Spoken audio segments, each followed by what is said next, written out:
ছেলেবাবু পেটে থাকতে আমার চুল দেখতে কেমন ছিল। হ্যালো ভিউয়ার্স, আসসালামু আলাইকুম। সবাই কেমন আছেন? আশা করি আলহামদুলিল্লাহ আপনারা সবাই ভালো আছেন। আপনাদের দয়ায় আমিও ভালো আছি আলহামদুলিল্লাহ। আজকে আমি আপনাদের মাঝে শেয়ার করতে এসেছি যে আমার যখন ছেলেবাবু পেটে ছিল তখন আমার চুল কেমন ছিল, সে বিষয় নিয়ে আজকে আমি আপনাদের মাঝে শেয়ার করব। তো প্রথমেই আমি বলি, প্রেগনেন্সি শুরু হবার আগ থেকেই আমার প্রচুর পরিমাণে চুল উঠতো।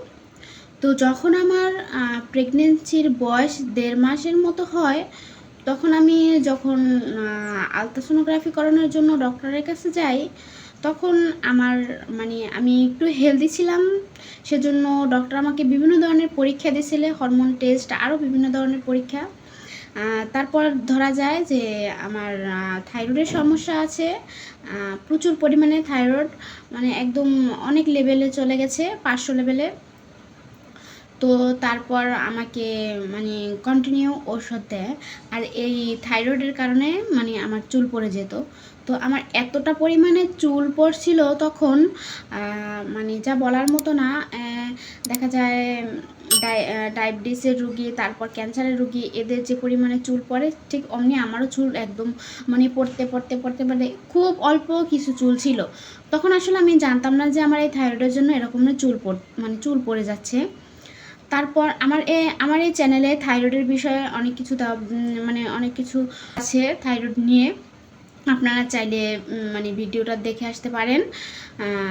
তারপর কি হলো, আমি যখন প্রেগনেন্সির ওই টাইমটা থেকে থাইরয়েডের ওষুধ কন্টিনিউ করি, তারপর যখন প্রেগনেন্সির মাঝ বরাবরে আসে, ধরেন কিছুদিন ওষুধ খাবারের পর দেখা যায় আমার চুল পড়াটা কমে গেছে, একদমই কমে গেছে। এখন বর্তমানে আমার চুলই পড়ে না, বর্তমানের কথা বলছি। তারপর প্রেগনেন্সি শেষের দিকে এসে আমার চুল কোনো পড়েই না, নতুন চুল গজাইছে, চুলের গ্রোথ অনেক সুন্দর হয়েছে, চুল দেখতে মাশাআল্লাহ খুব সুন্দর হয়েছে। তো আমি মনে করি আমার আসলে প্রেগনেন্সির কোনো সমস্যার কারণে চুল পড়ে নাই শুরুতে, আমার থাইরয়েডের কারণে চুল পড়ে যেত। আর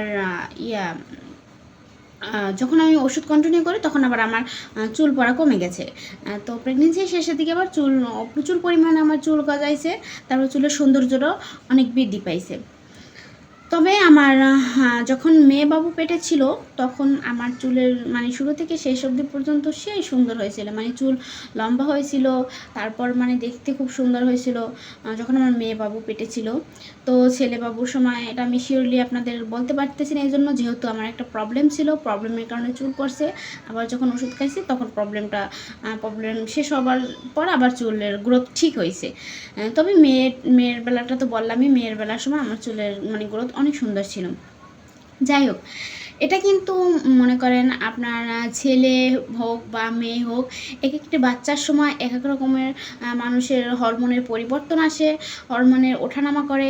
এই কারণে দেখা যায় কারো কারো চুল উঠে যেতে পারে বা কারো কারো চুলের গ্রোথ সুন্দর হতে পারে। এটা দ্বারা কিন্তু কখনো নির্ধারণ করা যাবে না যে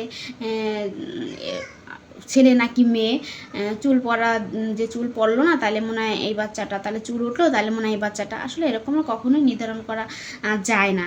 আপনি যদি মনে করেন 100% শিওরভাবে জানতে চান যে আপনার গর্ভের বাচ্চাটি কী সন্তান, তাহলে অবশ্যই আপনাকে আলট্রাসোনোগ্রাফি করাতে হবে ভালো কোনো স্থানে। এরকমের টুকিটাকি সিমটম দিয়ে কিন্তু আসলে কখনোই বোঝা যায় না। তারপরও আছে না মানুষ, আমরা যখন দেখা যায় বর্তমান যুগে বলে না কী বেবি, তো আমরা দেখা যায় সিমটমস দিয়ে অনেক কিছু বোঝা যায়। আমাদের দাদি নানিরা তারা কিন্তু এরকমের সিমটমস দেখে বিভিন্ন কিছু বলে দিতে পারতো, আর তাদের কথা কিন্তু অনেকটাই হইতো। তো সিমটম দেখেই বলা যায়। যাই হোক ভিউয়ার্স, আপনাদের কাছে আমার একটাই অনুরোধ, যদি আপনাদের আমার ভিডিওগুলো ভালো লাগে অবশ্যই আমার ভিডিওতে একটি লাইক দেবেন এবং আমার চ্যানেলটি সাবস্ক্রাইব করে আমার সাথে থাকবেন। আর যেহেতু আল্লাহর রহমতে মহান আল্লাহ তাআলা আমাকে ছেলে মেয়ে দুটো সন্তান দান করছে, তো আমি একান্তই আমার নিজের ব্যক্তিগত সিমটমসগুলো এই চ্যানেলে শেয়ার করে আসছি।